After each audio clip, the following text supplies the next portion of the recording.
మహాపరిశుద్ధుడు అయిన మా ప్రేమైన పరలోకపు తండ్రి, మీ ఘనమైన నామమునకు, మీ ప్రశస్తమైన పాదములకు వందనాలు, కృతజ్ఞతాస్తుతులు, స్తోత్రాలు చెల్లిస్తున్నాం. తండ్రి, మీరు మాతో మాట్లాడండి.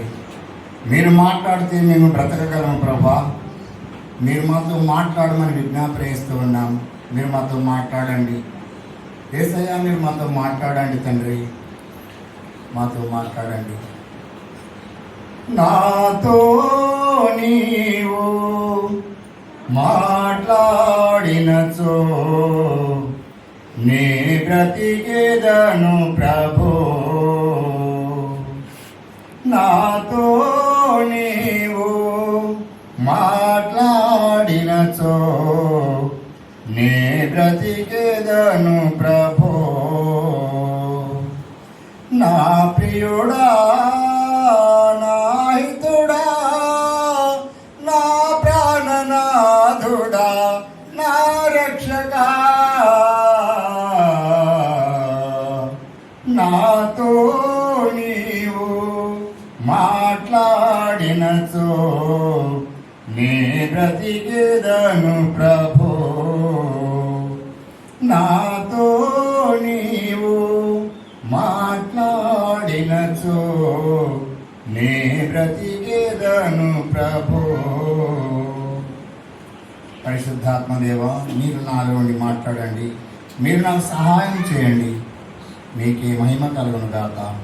యేసుక్రీస్తు నామంలో అడుగుతున్నాం తండ్రి, ఆమేన్. హల్లెలూయా, హల్లెలూయా. యెషయా గ్రంథం 53వ అధ్యాయం మనం చదువుకున్నాం. ఆ అద్భుతమైనటువంటి వాక్య భాగము దేవుని ప్రేమను మనకు తెలియజేస్తుంది. ఇప్పుడు మనం చదువుకున్నటువంటి వాక్య భాగంలో మనం నేర్చుకున్నటువంటి 4 విషయాలు, అందులో ఇమిడి ఉన్నటువంటి ప్రతి విషయము మనను దేవుడు ప్రేమించినట్టుగా మనం చూస్తాము. హల్లెలూయా. దేవుడు మనల్ని ప్రేమించాడు కాబట్టి ఆయన తన ప్రియమైన కుమారుడిని మన కొరకు ఈ లోకానికి రప్పించి మన పాపములను తానే భరించాడు, మన రోగములను తానే సహించాడు, మనకున్నటువంటి ప్రతి విధమైనటువంటి వ్యాధిని అతను భరించాడు, మన కొరకు మరణించాడు, తన రక్తాన్ని చెందించాడు. ఇందులో దేవుని ప్రేమ ఉంది. ఆమేన్. హల్లెలూయా, హల్లెలూయా. మీ మధ్యలో ఒక మాట చెప్పాలి. ఈ గడిచిన వారం అంతటిలో దేవుడు చేసినటువంటి అద్భుతమైన మేలు ఏంటంటే, మా గృహంలో వివాహం జరిగింది. బాబు, కోడలు, అల్లుడు, కూతురు, కుటుంబం మొత్తం దేవుని సన్నిధిలో ఉంది. ఆమేన్. హల్లెలూయా, హల్లెలూయా.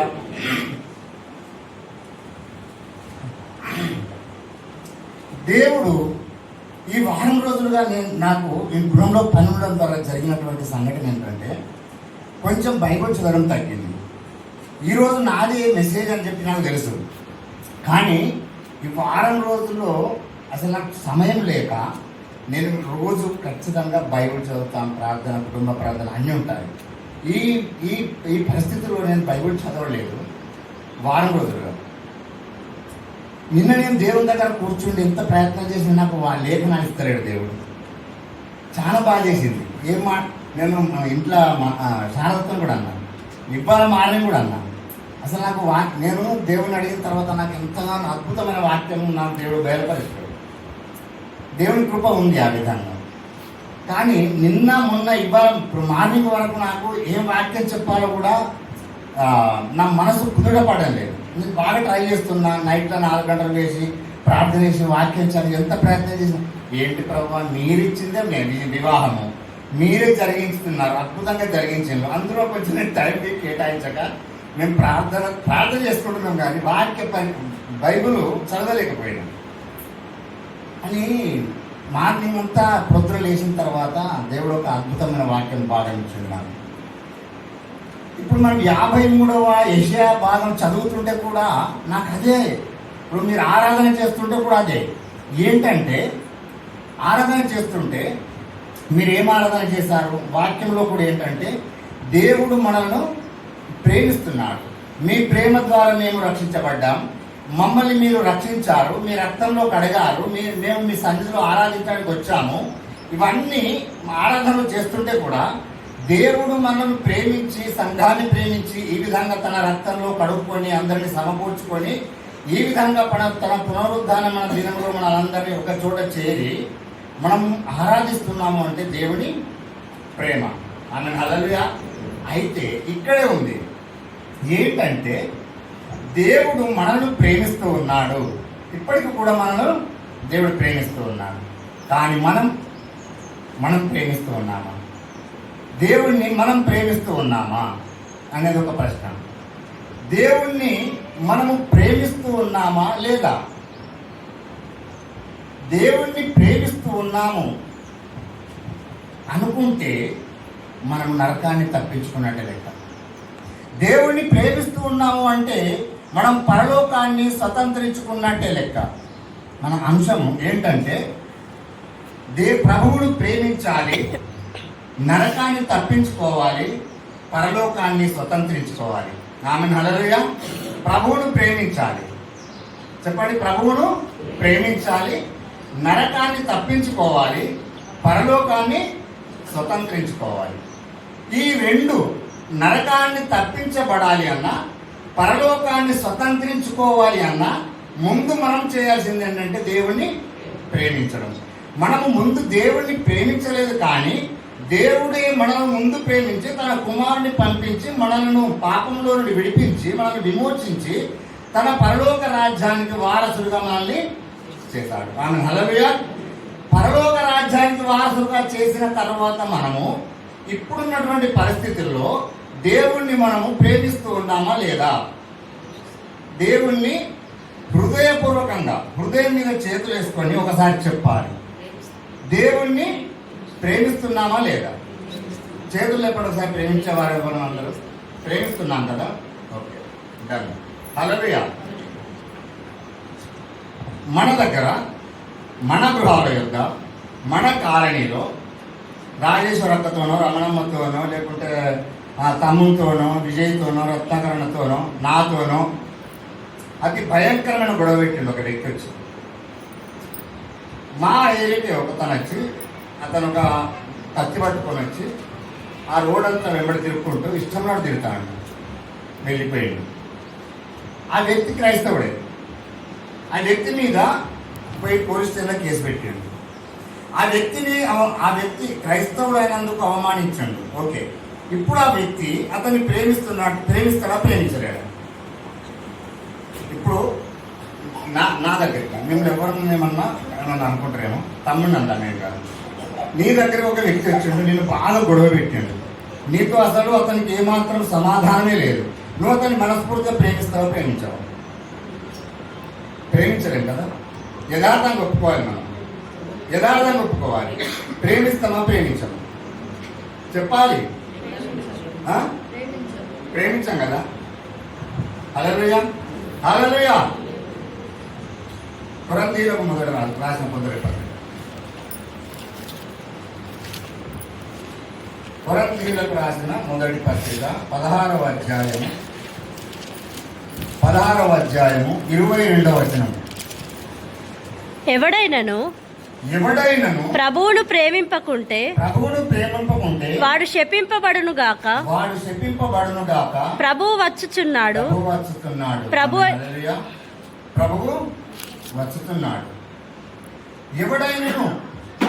ఎవడైనను ఈ భూ ప్రపంచం మీద ఉన్నటువంటి ఏ మతమైనా, ఏ కులమైనా, ఏ జాతి అయినా, స్త్రీ అయినా, పురుషుడైనా దేవుణ్ణి ప్రేమించకపోతే వాడు శపించబడతాడు. ఆమె హల్లెలూయా. దేవుణ్ణి ఏ విధంగా మనం ప్రేమించగలము? దేవుణ్ణి ఒకవేళ ప్రేమించకపోతే వాడు శపించబడతాడంట. మనల్ని దేవుడు ప్రేమిస్తాడు. మనం ఎన్ని పాపాలు చేసినా, తప్పులు చేసినా, ఎంత భయంకరమైన పరిస్థితులను ఎదుర్కొన్నా యేసు ప్రభు యుద్ధకు వచ్చి ప్రభువును క్షమించమంటే క్షమించడానికి సిద్ధమైన మనసు కలిగి నా దేవుడు ఉన్నాడు అని మనం అనుకుంటూ ఉన్నాం. అది పొరపాటు. ఎందుకు అనంటే, ఎవడైనా భూమి మీద దేవుణ్ణి ప్రేమించకపోతే వాడు శాపగ్రస్తుడంట. చదవండి ఒకసారి, ఏమన్నాడు? శాపగ్రస్తుడు. దేవుణ్ణి ప్రేమించకపోతే వాడు శాపగ్రస్తుడు. ప్రభువు వస్తున్నాడు, దేవుడు వస్తూ ఉన్నాడు. ఎందుకు ప్రేమించాలి మనం దేవుణ్ణి? ఎందుకు ప్రేమించాలి? దేవుడిని ప్రేమించకపోతే మనం శాపగ్రస్తులం ఎందుకు అవుతాం? దేవుడు తన కుమారుని పంపాడని మనం 53వ అధ్యాయం యెషయా గ్రంథంలో చదువుకున్నాము. ప్రకటన గ్రంథం 1:6 తీయండి ఒకసారి. ప్రకటన గ్రంథం 1:6. ప్రకటన గ్రంథం ఒకసారి 6వ వచనం. మనలను ప్రేమించుచు తన రక్తము వలన మన పాపముల నుండి మనలను విడిపించిన వానికి మహిమయు ప్రభావమును యుగయుగములు కలుగును గాక. ఆమేన్. ఆయన మనలను తన తండ్రియగు దేవునికి ఒక రాజ్యము గాను యాజకులను గాను చేసెను. హల్లెలూయా, హల్లెలూయా. మనలను ప్రేమించుచు తన రక్తము వలన మనలను ప్రేమించుచు మనలను ఎవరిని చెప్పండి ఒకసారి. ఎవరిని ప్రేమించాడు దేవుడు? మనలను ప్రేమించాడు. తన రక్తాన్ని మనకిచ్చి మన పాపముల నుండి చదవమ్మ, మన పాపముల నుండి మనలను విడిపించిన వానికి. ఆమేన్, హల్లెలూయా. మనలను ప్రేమించాడు, మన పాపముల నుండి తన రక్తంతో మనల్ని విమోచించాడు. ఆమేన్, హల్లెలూయా. మనలను విమోచించిన వాడిని మనము మనస్ఫూర్తిగా మన హృదయంతో, ఆత్మతో, సత్యముతో నిజముగా ప్రేమించాలి తండ్రి అయిన దేవుణ్ణి. ఒకవేళ ఎవడైనా ఈ విధంగా రక్షించబడిన తరువాత దేవుణ్ణి ప్రేమించకపోతే వాడు శాపగ్రస్తుడు. వాడు శాపగ్రస్తుడు. దేవుడు మనల్ని ప్రేమిస్తూ ఉన్నాడు, అది సత్యం. పరిశుద్ధాత్మ మనకు తోడుగా ఉండి మనల్ని పాపంలో నుండి విడిపిస్తూ సర్వ సత్యంలోనికి నడిపిస్తూ ఉన్నాడు, ఇది సత్యం. అయినా కానీ నీవు దేవుణ్ణి ప్రేమించకపోతే శపించబడతామంట. మరి దేవుని ఏ విధంగా మనం ప్రేమించగలుగుతాం? ఏ విధంగా ప్రేమించాలి? మనం ఒకసారి చెప్పండి. ఏ విధంగా ప్రేమించగలమని చెప్పండి. ఆదివారం రోజు ఆరాధనతోన, శుక్రవారం ఉపవాస ప్రార్థనతోన, బుధవారం గృహ కూడికలతోన, మన ఇంట్లో చేస్తున్నటువంటి ఆరాధనతోన దేవుడు ఏ విధంగా ప్రేమించగలుగుతాం? చెప్పండి ఒకసారి. నీకు కనబడుతున్నటువంటి నీ సహోదరుని ప్రేమించక నీకు కనబడని నీ దేవుణ్ణి ఎలాగూ నీవు ప్రేమించగలవు? మొదటి యోహాను పత్రికలో ఉంటుందన్నమాట. మొదటి యోహానులో ఏముంటదంటే, నీకు కనబడుతున్నటువంటి నీ సహోదరుని, నీకు కనబడుతున్నారు లోకంలో ఉన్నటువంటి ప్రతి వాడు నీ పొరుగువాడు నీ సహోదరుడు.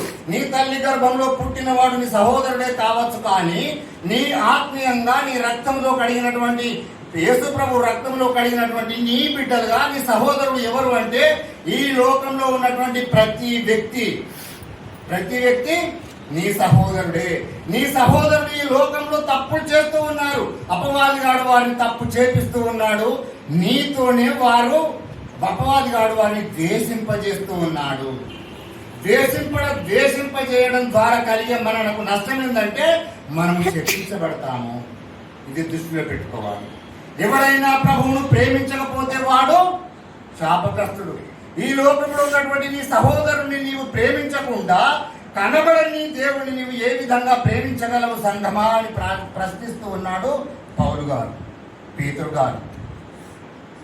పరిశుద్ధాత్మ దేవుడు ఈరోజు అడుగుతూ ఉన్నాడు, మనకు కనబడే సహోదరుని మనం ప్రేమించడం లేదు. మనకు కనబడని దేవుడిని మనం ప్రేమిస్తున్నామని అంటూ ఉన్నాం.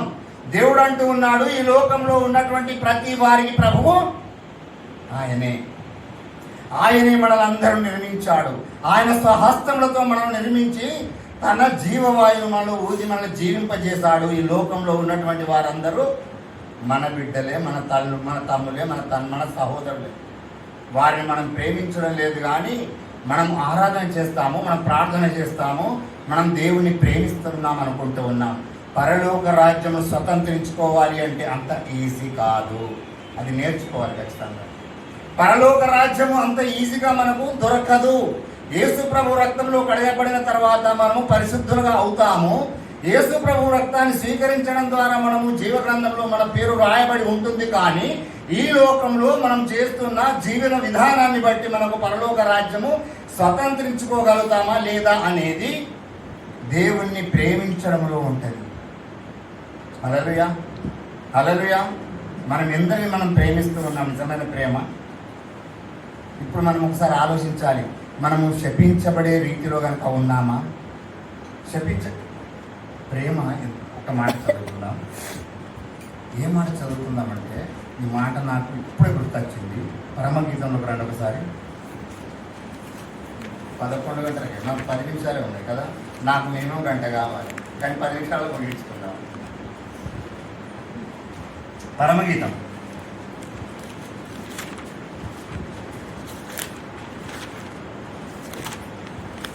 దొరికిందా? పరమగీతం లాస్ట్ అధ్యాయం రండి. లాస్ట్ అంటే 8వ అధ్యాయం 6వ వచనం. ప్రేమ మరణమంత బలవంతమైనది, ప్రేమ మరణమంత బలవంతమైనది, మరణమంత బలవంతమైనది. ఈర్ష్య పాతాళమంత కఠోరమైనది, పాతాళమంత కఠోరమైనది. హల్లెలూయా. ఇంకా చదువు, కింది చదువు. దాని జ్వాలలు అగ్ని జ్వాల సమములు, అది యెహోవా పుట్టించు జ్వాల. నీ హృదయము మీద నన్ను నామాక్షరముగా ఉంచుము, నీ భుజమునకు నామాక్షరముగా నన్నుంచుము. ఆమేన్. హల్లెలూయా. ఈ మాట ఒకసారి అందరూ చదవండి. నీ హృదయము మీద నన్ను నామాక్షరముగా ఉంచుము, నీ భుజమునకు నామాక్షరంగా నన్నుంచుము. దేని గురించి మాట రాశాడు అనుకుంటున్నాను చెప్పండి? నీ హృదయం మీద నన్ను నామాక్షరంగా ఉంచుము. ప్రేమ మరణమంత బలమైనది, ఈర్ష్య పాతాళమంత కఠోరమైనది. దాని జ్వాలలు అగ్ని జ్వాల సమములు, అది యెహోవా పుట్టించే జ్వాల. నీ హృదయం మీద నన్ను నామాక్షరంగా ఉంచుము. అగాధ సముద్ర జలము ప్రేమను ఆర్పజాలదు. ఆమె హల్లెలూయా. నీ హృదయంలో నిజంగా ప్రేమ ఉంటుంది. దేవుని దగ్గర ఎప్పుడైతే మనం క్షమాపణ పొందుకొని ఆయన పరిశుద్ధాత్మను మనము అభిషేకించబడిన తర్వాత మనలో ఈర్ష్య ద్వేషభావాలు ఉండవు. ఈ లోకంలో జరుగుతున్నటువంటి సంఘటనలు బట్టి, ఈ లోకంలో జరుగుతున్నటువంటి కొన్ని సందర్భాలను బట్టి మనలో ఉన్నటువంటి ప్రేమను మనము కావలసుకొని అణుచుకొని ఈర్ష్యను మనము రేపుకుంటాము. ఈ ప్రేమ మరణమంత బలవంతమని, మరణము ప్రతి మనిషికి ఏ విధంగా వస్తుందో, ఎంత బలమగలదో మరణం, అంత బలమైనది ప్రేమ. అలాంటి ప్రేమ మన హృదయంలో దేవుడు నింపుతూ ఉన్నాడు. అయితే ఇంత ప్రేమించినటువంటి క్రైస్తవ సమాజంలో కూడా ఈర్ష్య ఈరోజు ఎందుకు ఉంటుంది అంటే, మనలో ప్రేమను దేవుడు ఉంచాడు. మనలో నిజంగా మనము సొంతగా మనలో ఉన్నటువంటిది ఏంటంటే, దేవుణ్ణి ప్రేమించడం మనకు ఉంది. దేవుణ్ణి ప్రేమించడం అంటే అర్థం ఏంటంటే, యేసు ప్రభు యొక్క మాటలను మనము వినడం.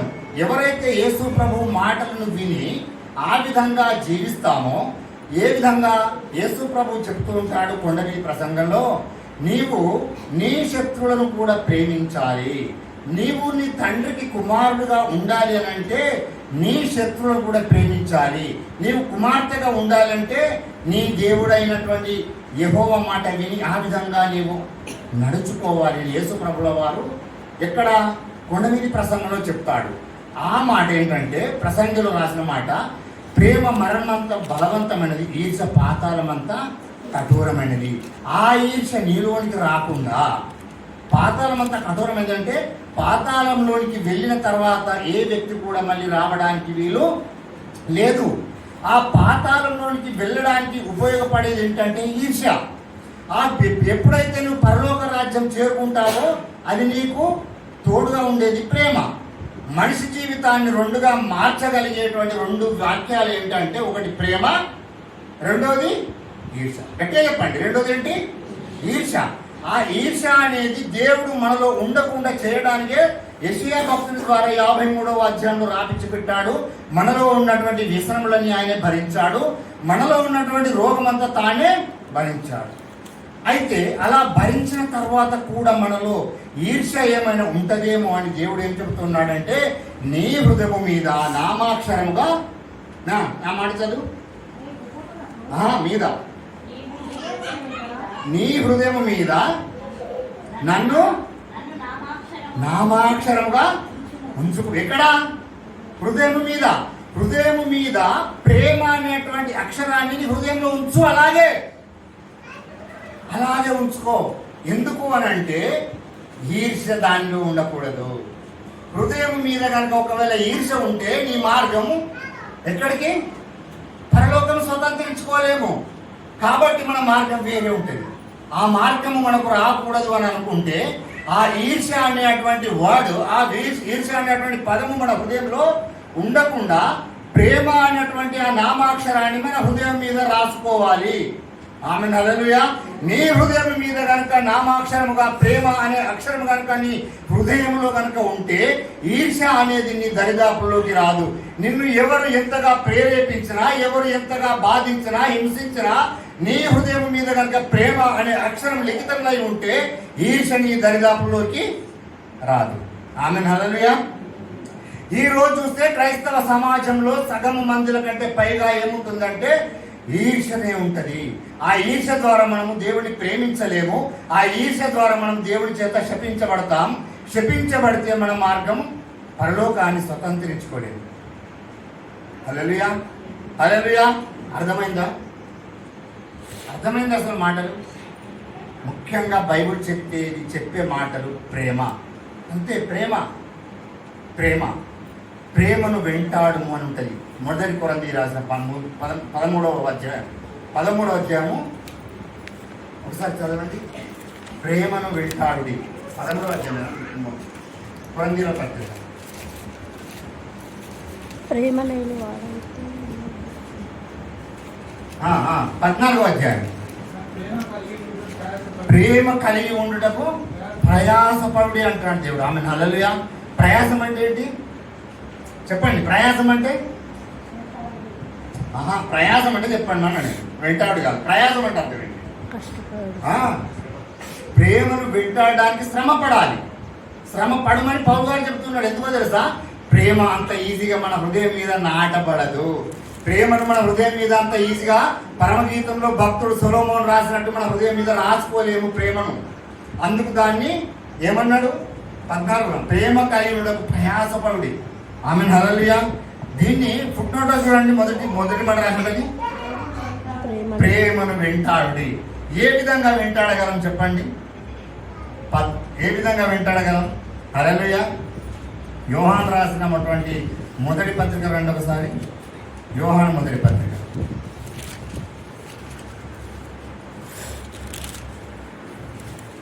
యోహాను మొదటి పత్రిక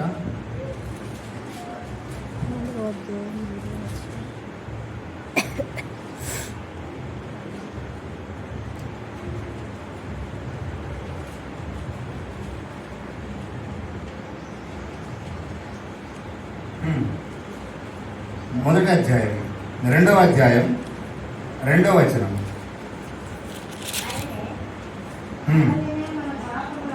ఆయనే మన పాపములకు శాంతికరమై ఉన్నాడు. మన పాపములకు మాత్రమే కాదు, సర్వలోకములకు శాంతికరమై ఉన్నాడు. ఆమెన్ హల్లెలూయా, హల్లెలూయా. మన 4వ అధ్యాయం కాదు మొదటి 4వ అధ్యాయం. దేవుడు ప్రేమ స్వరూపి. ఈ మాట అందరూ చదవండి. దేవుడు కింద పుట్టినట్టు చదవండి. కాదు, దేవుడు ప్రేమయ్య ఉన్నాడు. ఇక్కడ మనం దేవుడు ప్రేమ స్వరూపి, కింద దేవుడు ప్రేమయ్య ఉన్నాడు. అక్కడ మనము 14వ అధ్యాయం మొదటి వచనం చదువుకున్నది ఏంటిది? ప్రేమను ప్రయాసపడు. ప్రేమను ప్రయాసపడు. ప్రయాసపడడం అంటే దేవుణ్ణి వెంటాడము. ఇక్కడ ఏమిచ్చుంటే దేవుడు ప్రేమ స్వరూపి, ప్రేమ లేని వాడు దేవుని ఎరగడు. కింద మూల భాషలో దేవుడు ప్రేమయ్య ఉన్నాడు. ఇప్పుడు చెప్పండి, దేవుడు ఏమై ఉన్నాడు? ప్రేమయ్య ఉన్నాడు. ఆ దేవుణ్ణి మనం సంపాదించుకోవడానికి మనము ప్రయాసపడాలి. అంత ఈజీగా కాదు. దేవుడు ఎంతగా ప్రయాసపడ్డాడంటే తన కుమారుణ్ణి, ఇదే మాట యెషయా గ్రంథం 53 ఒకసారి చేయండి. అదొక అద్భుతమైన మాట చూపిస్తాను మీకు. 53 ఇంతకుముందు మనం చదువుకున్న మాట చేయండి ఒకసారి.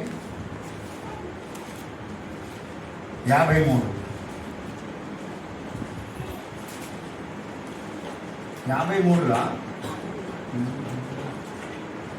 11వ వచనం చదవండి. అతడు తనకు కలిగిన వేదనను చూసి ఆ, ఆ, నీతిమంతుడైన నా సేవకుడు ఉమ్, జనుల దోషములను భరించి ఉమ్, తనకున్న అనుభవ జ్ఞానము చేత ఉమ్. అనేకులను నిర్దోషులుగా చేయను. అనేకులను ఆ అనేకులను మనం ఉన్నాం కదా, మనం నిర్దోషమైనాం ఇప్పుడు కదా కదా. ఈ నిర్దోషులుగా కావడానికి ఆ మొదటి మాట చదువు ఒకసారి. అతడు తనకు కలిగిన వేదనను చూచి తృప్తి నొందునాడు. అది చదువు ఒకసారి, ఒక లైన్ చదవండి. అతడు తనకు కలిగిన వేదనను చూసి అతడు తనకు కలిగిన వేదన. ఎవరికి కలిగిన వేదన? ఎవరికి కలిగిన వేదన? అతడు తనకు కలిగిన. అతడు తనకు, వీళ్ళు రెండు వర్డ్స్ వచ్చాయి. రెండు ఎవరు వాళ్ళు? ఇప్పుడు నేనున్నా, నాకు నా కుమారునికి ఏదైనా బాధ వచ్చింది అనుకోండి, నేను తృప్తి పొందుతానా? అక్కడ ఒకసారి మాట చదవమ్మా, చదువు ఒకసారి. అతడు తనకు కలిగిన వేదనను చూచి తృప్తి నొందునంట.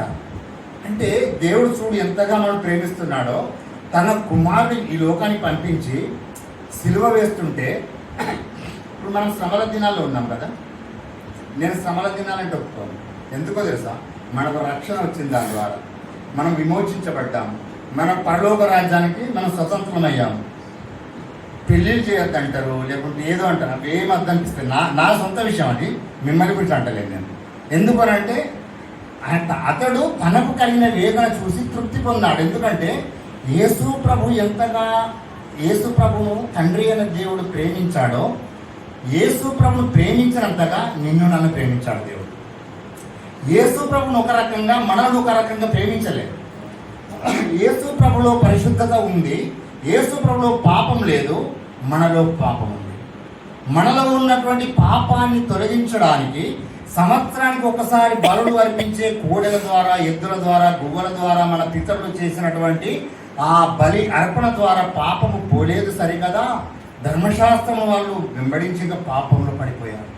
ఆ పాపంలో విడిపించాలి అని తాను ప్రేమించినటువంటి యేసు ప్రభును మన దగ్గరికి పంపించి, అతడు ఎవరు? తండ్రి అయిన దేవుడు తనకు కలిగినటువంటి ఆ వేదనను చూసి ఏం జరిగింది? తృప్తి పొందాడు. ఎందుకో తెలుసా? ఇప్పుడు నేను దీక్షితును హైదరాబాద్ పంపిస్తున్నాను ఎగ్జాంపుల్. వాడు బస్సు ప్రయాణం చేసి, కారు దిగి, ఆటో దిగి, అంటే ప్రయాణం సాఫీగా లేదు, అంటే చాలా బాధతో వెళ్తుండు. వెళ్ళి వెళ్ళి వెళ్ళి లాస్ట్కి ఏమైంది? హైదరాబాద్కు వాడు చేరుకోవాల్సినటువంటి ప్లేస్కు చేరుకున్నాడు. చేరుకున్న తర్వాత ఈ మధ్యలో జరిగినటువంటి ఈ బాధలన్నింటినీ నాకు తెలిసిన తర్వాత నేను అయ్యో అయ్యో అనుకుంటాను కావచ్చు, కానీ వాడు చేరుకోవాల్సినటువంటి గమ్యస్థానానికి చేరుకున్న తర్వాత మేమేమవుతాం? తృప్తి పొందుతాం. ఏ తల్లిదండ్రులైనా అంతే. కానీ మన దేవుడు పంపించింది యేసుప్రభును ఏదో ప్రయాణం కోసం కాదు. మనము ఈ లోకానికి వచ్చిన తర్వాత మళ్ళీ మనం పరలోక రాజ్యం వెళ్ళడానికి మన లోకాన్ని మనం మర్చిపోయాం. అందుకే మోషే భక్తుడు కీర్తనలు రాస్తాడు, నరులారా తిరిగి రండి అని దేవుడు సెలవిస్తూ ఉన్నాడని. అంటే మనం వెళ్ళడానికి మనం మార్గం మర్చిపోయాం, మన దేశాన్ని మనం మర్చిపోయాం. ఈ పాపం అనే లోకంలో మనం పడిపోయి, ఈ లోక ఆశల్లో మనం మునిగిపోయి, ఈ లోకంలోని మనం సుఖానుభవాలు అనుభవిస్తూ దేవుణ్ణి ఆరాధిస్తున్నామని మనం నటిస్తూ ఉన్నాం. ఎంతగా నటిస్తున్నామంటే మన మీద ఎవరైనా చిన్న చెడు మాట మాట్లాడితే కూడా మనం ఓర్చుకోలేనంత. అది మన క్రైస్తవం ఎట్లయితుంది? మనల్ని కొంచెం ద్వేషిస్తే అసలు ఓర్చుకోలేము. అంటే ఈర్ష్య మనలో ఇంకా ఉంది. ఆయన రక్తం ద్వారా దాని ఇప్పుడే గొడ్డలి చెట్టు వేరున పెట్టబడి ఉంది. మత్తయి సువార్తలో ఉంటుంది మాట. దేవుడు యేసుప్రభు వస్తూ ఉన్నాడు.